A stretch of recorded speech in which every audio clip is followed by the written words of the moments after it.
죽은 이의 영혼마저 세상과 이별을 한다는 49제. 자식을 가슴에 묻고 돌아서는 길. 생각지도 못한 상황이 벌어집니다. 당신이 무슨 자격으로 여기로 와? 무슨 자격으로 여기로 오냐고! 내가 여기로 누가 보민이 엄마야? 내가 보민이 엄마라고! 다 물어봐! 자신이 죽은 보민의 엄마라고 주장하는 한 여자. 그녀를 보자마자 분개하는 가족들. 무엇 때문에 이토록 처절하게 싸우는 걸까요? 조금은 늦은 아침, 아들 영재 씨가 서툰 솜씨로 아침 식사를 준비 중입니다. 너도 힘들 텐데 엄마까지 너한테 신경 쓰이게 해서 미안하다. 아니야. 엄마만 빨리 기운 차리면 돼. 난 걱정하지 말고. 누구보다 착한 딸이었고 촉망받는 발레리나이기도 했던 이보민 양. 끼니를 걱정해야 될 정도로 어려웠던 가정 형편. 하지만 보민 양은 어릴 적부터 발레에 남다른 재능을 보였다고 합니다. 선생님 이거 이번 달 학원비. 아, 네. 아무리 어려운 상황에서도 딸을 가르치는 데 있어서만큼은 누구보다 열성적이었던 엄마. 하지만 아빠는 달랐습니다. 사람이 분수대로 살아야지. 우리 형편에 발레가 가당키나 해? 애가 철없이 굴면 때려서라도 말을 듣게 해야지. 지가 앞장서서 헛바람에 들게 하고. 그래, 더 때려, 더 때려. 다 죽어도 우리 딸 발레 시킬 거니까. 이게 보자보자지. 폭력까지 휘두르며 발레를 반대했던 아빠. 하지만 엄마는 꿋꿋이 딸의 꿈을 지켜냈고 그 정성에 보답이라도 하듯 네? 파리 오페라 발레단 오디션이요? 감사합니다. 아, 정말 감사합니다. 근데 오디션 보러 가기 전에 그 일이 터진 거예요. 갔다 올게, 엄마. 또 운동 가게? 새벽 공기 찬데 감기라도 걸리면 어떡하려고 그래. 오늘은 그냥 쉬어. 응? 오디션 일주일밖에 안 남았잖아. 갔다 올게. 그날따라 경자 씨는 유난히 느낌이 좋지 않아 몇 번이나 말렸다고 합니다. 그리고 그 안 좋은 예감은 결국 현실이 되고 말았습니다. 내가 그때 걔를 놓지 말았어야 됐어. 그렇게 딸이 엄마의 품을 떠난 지 벌써 한 달 반. 그런데 딸이 죽고 얼마 후 남매의 생모가 나타난 것입니다. 아니 어떻게 법정상속이 네 친엄마가 돼. 엄마가 니네 아빠랑 결혼을 했는데. 아니 아무리 무슨 일이신데요? 작년에 치르고 나서 보험회사 직원이랑 연락해봤는데 친부모 동의서가 있어야 돈을 줄 수가 있대요. 아니 근데 말이 안 되는 게 연락 안 한 지 그렇게 오래됐는데 동의서 때문에 어쩔 수 없이 어렵게 친모를 찾아 연락을 한 가족. 그녀가 보상금을 요구하고 나섰습니다. 보상금이랑 보험금이랑 합치면 한 4억 정도 되거든요. 근데 그걸 다 달라는 거예요.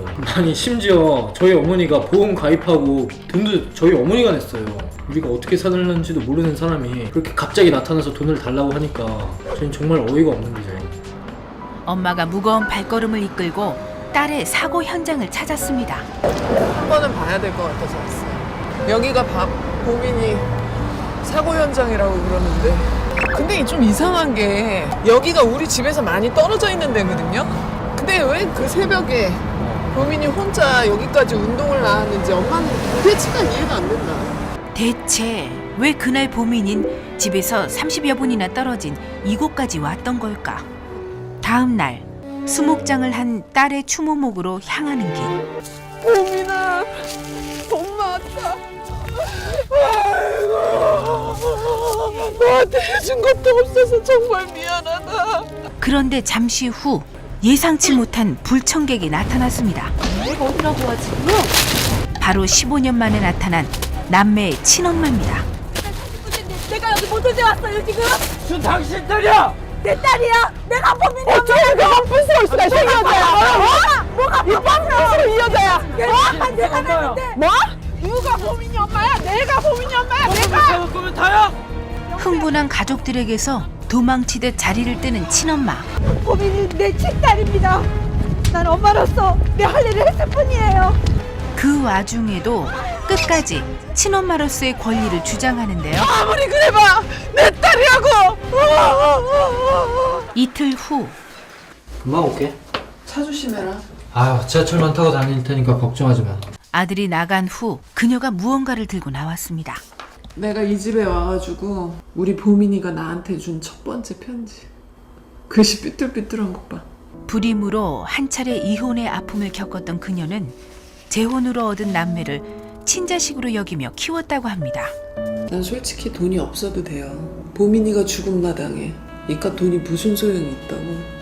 그 여자한테 돈 한 푼이라도 주게 되면은 그 여자가 보민이 엄마라는 걸 인정하는 게 될까봐 그 부분에서 절대 보상금이랑 보험금을 놓칠 수가 없는 거예요. 첫 번째, 엄마, 뭐 하길래 돈 안 받아? 나도 엄마, 사랑해. 나도 엄마. 전화기에 남겨진 딸의 목소리를 듣고 또 듣는 경자씨. 엄마를 대신해 동생이 떠난 빈자리를 하나씩 정리해 나가는 영재씨. 은행을 나서는 그의 표정이 영 좋질 않습니다. 동생 통장 정리하려고 왔는데 저희 친부모 동의서가 없으면 제가 어떻게 할 수가 없어요. 저 친모가 도대체 뭐라고. 저라고 뭐 솔직히 처음부터 제 새엄마만 따랐겠어요. 친엄마 많이 보고 싶어 했죠. 공무수첩에서 저희 엄마 주소를 찾았는데 여기가 맞나? 엄마다. 저거 엄마 맞지? 응. 엄마! 네. 니들 여긴 왜 왔어? 아빠한테 얘기는 하고 왔어?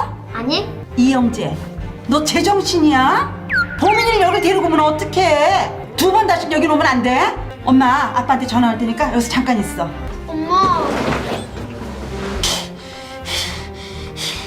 보민아, 가자. 우리에게 이제 친엄마는 없다. 영재야, 보민아. 밥은 먹었어? 어디 다친 데는 없고? 엄마가 얼마나 찾았는데. 보니까 엄마 신발이 짝짝이더라고요. 그만큼 정신없이 우리를 찾았다는 거잖아요. 그날 이후 경자씨를 친엄마처럼 따랐던 남매. 하지만 또 한 번의 시련이 찾아왔습니다. 아빠 없으니까 가겠지? 어머, 정말 섭섭하네요. 여태 저희 그런 사람으로 보셨어요? 이 집에 이상식 마누라로 들어온 거 아니고요. 우리 영재랑 보민이 엄마로 들어온 거예요. 저 애들 없으면 못 살아요. 다음 날 오후 그의 표정이 무척 심란해 보입니다. 예, 여보세요? 아, 예, 저 영재인데요. 단도직입적으로 제가 얘기할게요. 좀 포기하세요. 버릴 땐 언제고 딸이 죽고 보상금 나오니까 이제 와서 엄마 노릇 하고 싶으세요? 저도 보험 몇 개 든 거 있는데. 아우, 무슨 말을 그렇게 해. 제가 그냥 죽어드릴 테니까 보민 건 제발 건들지 마세요. 알았죠? 그런데 친엄만 대체 왜 이렇게까지 딸의 보험금에 집착하는 걸까요? 어머니 얘기를 좀 듣고 싶어서 들어오세요. 네, 감사합니다. 집에 들어서자마자 낯익은 사진이 눈에 띕니다. 보민이 사진이네요. 그간 남매와 왕래가 없었다고 알려진 친엄마. 사실 그 뒤엔 남모를 속사정이 있었습니다. 남편이 술을 좋아했어요. 술만 먹으면 그렇게 때리더라고요. 내가 이혼하고 나가서 돈 벌면 내가 우리 애들 못 키울까 하는 생각에 이혼을 했어요. 여자 혼자서 돈 번다는 게 쉽지가 않더라고요. 그래서 술집도 나가게 됐고요. 아이들에게만은 결코 보여주고 싶지 않은 모습이었기에 그녀는 남매를 밖에 세워둔 채 전화를 하러 갔었고 다시 나왔을 땐 이미 아이들이 돌아간 후였다고 합니다. 그리고 나서 애들 고모가 찾아왔더라고요. 다시는 애들 만나지 말라고요. 술집 나가는 엄마가 어떻게 애들을 만날 수 있냐고요. 그래서 먼발치서 그냥 지켜보기만 했어요. 그렇다고 또다시 이대로 포기를 할 수는 없는 일. 친엄마는 매일같이 운동하는 딸을 찾아가기 시작했다는데요. 그러기를 한 달 남짓. 도대체 왜 자꾸 이래요? 미안해. 엄마랑 잠깐 얘기 좀 나누면 안 될까? 안 돼요. 이거라도. 너 오늘 생일이잖아. 생일인 거 어떻게 알았어요? 그걸 내가 어떻게 잊어? 넌 내 딸인데.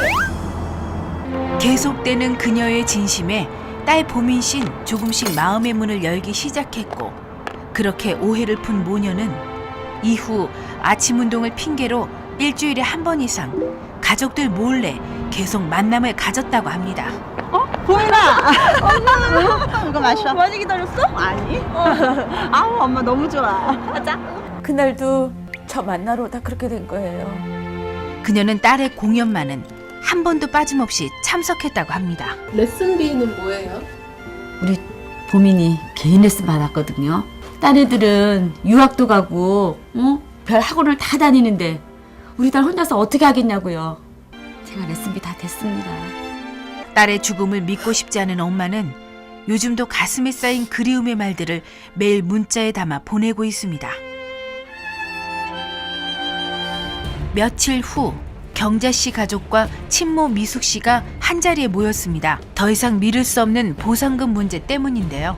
길게 얘기할 거 없고요. 그냥 포기하세요. 지어서 이런 억지가 어딨어요? 연락하면 어떤 사람이? 지금까지 나 연락 못하게 하고 고모 아니었어요? 아, 왜 나한테 다 덮어 씌워요?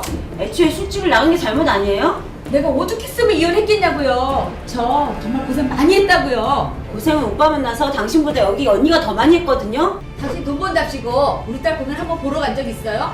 그리고 아침밥 한번 제대로 챙겨준 적 있냐고요. 적반하장도 유분수지. 뭐? 아침밥? 나를 이제 나쁜 계모로 몰아? 당신처럼 돈 밝히는 사람한테 나 그 돈 다 못 줘요. 우리 딸 보민이를 위해서 쓸 거니까 그 돈 다 내놔요. 아 진짜 못 참겠네. 돈 다 드릴 테니까 당신 우리 엄마한테 함부로 하지 마.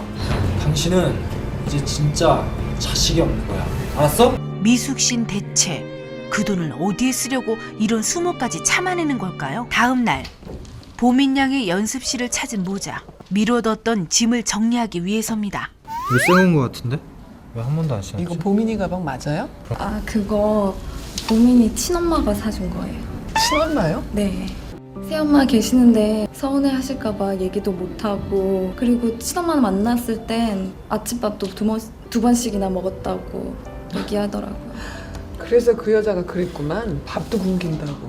진작 얘기하지 진작에. 그러면 보민아 엄마가 이해했을 텐데 결국에는 얘기도 못하고 이렇게 가고. 영지야, 그 여자한테 그 돈 다 주자. 응? 나를 엄마로 알고 사랑했다는 걸로 만족할게. 며칠 후 친엄마 미숙 씨의 연락을 받고 어디론가 찾아가는 경자 씨와 아들 영재 씨. 그들이 찾은 곳은 다름 아닌 한 장학재단이었는데요. 우리 보민이가 늘 하던 얘기가 있었어요. 그 얘기를 제가 이렇게 실천한 것 뿐입니다. 그런 것도 모르고. 그래도 이렇게 결과가 좋잖아요. 딸의 보험금과 보상금 전액을 장학금으로 기부한 미숙 씨. 다음 날 보민 양이 그토록 사랑했던 두 엄마가 함께 그녀의 추모목을 찾았습니다. 네가 못 이룬 꿈 얘네들이 다 이뤄줄 거야. 사랑한다 우리 딸. 엄마도 너 사랑해. 어머니 두 분 내가 잘 모실 테니까 넌 가서 마음 편히 쉬어. 2달여 동안 계속됐던 두 엄마의 전쟁. 그 싸움의 끝엔 승자도 패자도 없었습니다. 다만 엄마라는 이름, 그 속에 포함된 무게를 가늠할 수 없는 사랑, 그것만이 있었을 뿐입니다.